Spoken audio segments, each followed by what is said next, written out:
Mano mar somo kotende kod riwruok mar One Kenya Vision kod riwruoge mamoko mosebede okang' manyime mar pidho yiende ochako chenro mar pidho yiende skunde mayudore Ward Beach, kaunti ma Migori, chenro motisi kaka school greening program. Jojuma miyo mathoth. Chenro ni mar pidho yiende ma ochako yange skul primary mar Sir Johnson en achiel kuom yorego mabende piny owacho kawo kal kuom Migao no mar somo kod mopogore opogore koro tiyo godo e kedo kod lokruok mar kor lwasi pacho kae. E bwo chenro ni mabende dende kaka school greening program mag geto sikunde e Ward Beach e kaunti ma Migori, jopuonj kaachiel kod jopuonjre idhi chiwnegi yiende mabende gidhi pidho kendo ritogi nyaka gibed madongo. Kapa wani oluor gi yien ne gisepuonjo omiyo yien man wapidho moluoro pap sani o survive, so we are very sure ni kata yien ma wan go kagi they survive. To wan bende wa support the Ministry of Education kuom gima gisetimo. Ka unyalo ng'iyo piny kocha wan gi seedling nursery bed marwa ma ka piny chako ka gima dwa tuo matin wadhi pidho.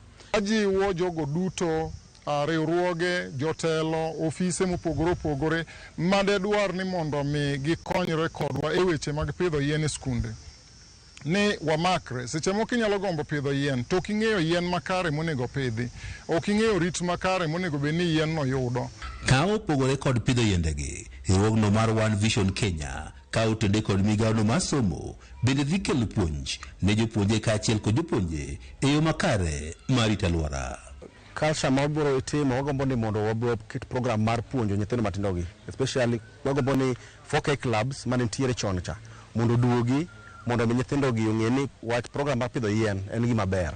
Konyalo pidho yiendegi to gi nacha gi ma gidongi gin gik ma skul nyalo timo, skul nyalo ng'ado, nyalo uso, kelo pesa. Pindo wadwa ni jopuonj opuonjgi mondo nyathi ka nyathi ong'e ni yath yien mopidho en tije ma ng'eyo ni yien go odongo.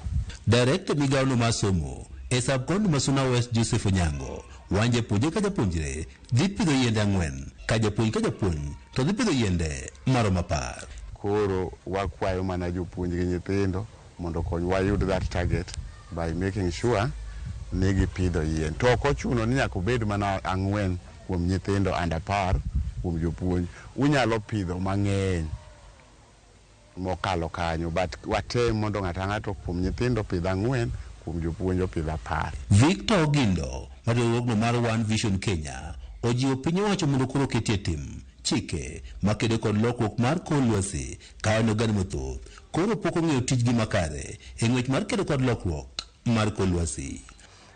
Wagombo ni the Climate Change Act mondo bed affected.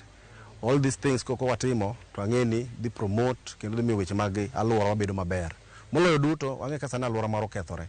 To kwamedo pidho yiende through nyithindogi mana kaka sub-county director nowacho chande. Wadhi medo namba mang'eny e alwora marwa mar pidh mar yien mopidhi.